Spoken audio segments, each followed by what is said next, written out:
Thank you, Jen. So I'm going to bring to you today a perspective from a mainstream provider, survivor service. Help Foundation is one of three specialist services operating in the Wellington region at the moment. Our sister agencies, Wellington Rape Crisis and the HUT Rape Counselling Service, are two organisations that we work quite closely with. So HELP's been providing services for victim survivors for the last 28 years, and we have offices here in Wellington and also out in Aotearoa. We operate a 24/7 crisis service, telephone support line, and provide one-to-one support and counselling for survivors, their family, whānau and friends. So it's just a little bit of an intro. I'll try and work this. Okay, so the three questions that we were asked I'm going to address in order. So unlike Jan, who didn't want to go into the whole conversation about power, actually that's where I'm launching in. Yeah. So how does it happen in my community? So the perspective that I'm bringing today is that of a Pākehā feminist, and it reflects my understanding of how sexual violence occurs in mainstream communities in New Zealand. So the phrase that I've borrowed head this is one from a book by Nicola Gavey, because I think it really neatly encapsulates my understanding of how sexual violence happens in the community. And to understand that scaffolding that supports and enables the continuation of sexual violence today, it's a very complex and multifaceted issue. And it is the subject of many, many books, academic research, doctoral theses, and feminist theory. And I'm going to try and summarise that in 3 sentences. So, very broadly speaking, from my feminist perspective, sexual violence continues to be supported in Western societies by a set of cultural norms or scaffolding which have come out of a history which preferences a male worldview and masculinity. Or simply put, patriarchal systems that view others as property and rewards power and control.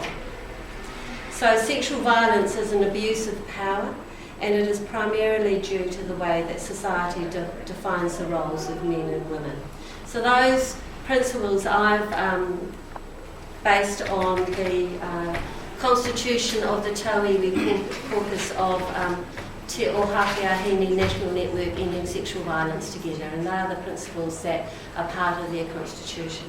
So what does that look like in terms of the people accessing services at HELP? So the majority of our clients are women. I would say roughly 90%, yeah. The majority of our recent sexual assault clients are young women between the ages of 15 and 30 years. The majority of people seeking our counselling services are coming with historic abuse issues, often childhood sexual abuse. And many of our clients experience re-victimisation.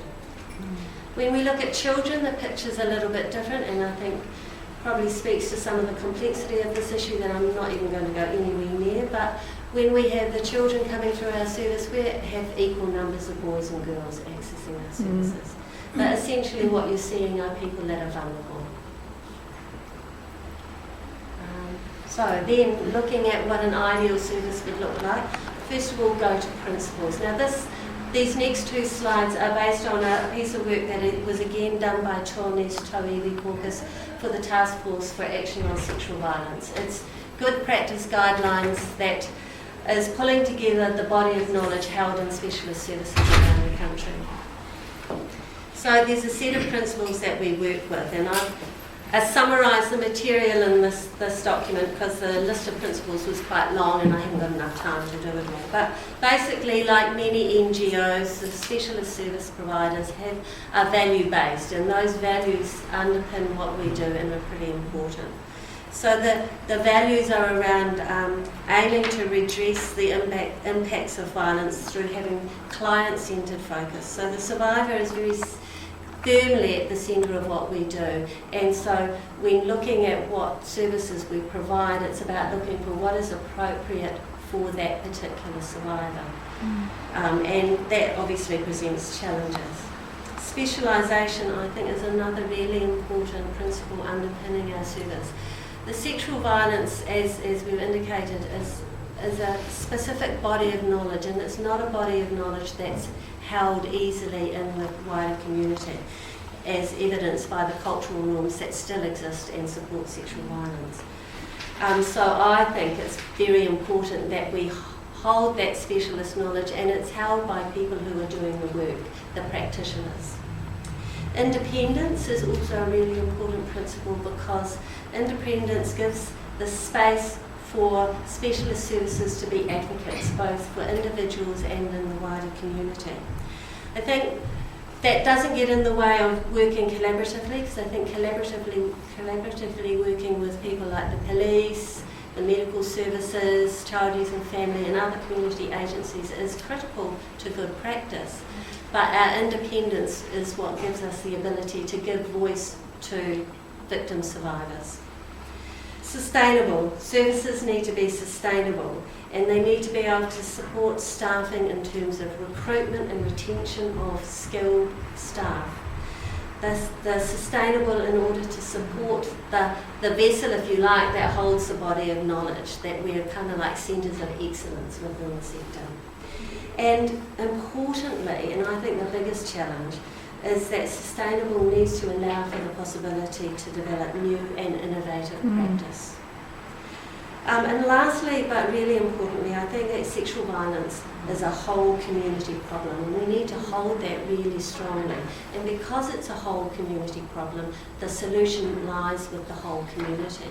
So as specialist services, we can't do it on our own. For me, there are two interesting points of tension for us as service providers that I just want to point to. I find them interesting. But it's the kind of line that we walk as providers of services for individuals alongside of that of being public watchdogs and advocates. And they're two really, it's a tension that I think we have to manage very carefully as service providers. One minute. Okay. The other one, which I also think is really interesting, is the tension between models of practice. At one point you've got us as providing services at a grassroots level, the model of for the people, by the people, and at the other end you've got a much more professionally focused, for want of a better word, clinical medical model. And again, managing those tensions I think is really important. So whizzing through now. Possible vision for an ideal service in terms of nuts and bolts. I don't want much, just all of that. So long-term vision, we are looking for holistic integrated services which enable us to provide appropriate and timely support and recovery services for victim survivors. But we have capacity and flexibility to support social change through primary prevention and community awareness. I think, as Jan was saying, a really important first step is to provide adequate resourcing for the existing services. That's what we need to be able to manage so that we can continue to provide services. Help struggles to remain on top of demand from clients, and we have a sense of running to keep still.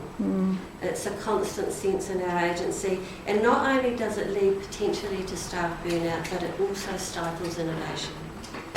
So my ideal vision is a service which requires flexibility and it's appropriate for the community it serves. Therefore, the reality of things like community readiness, geographical location, population and resources will result in different permutations of this list in terms of what a specialist service looks like, and we need to be open to that. So finally,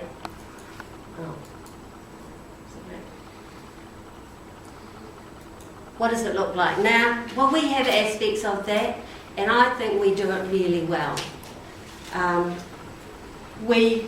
But we are also faced with a growing demand from clients, and the complexity of the work that we get keeps growing more complex.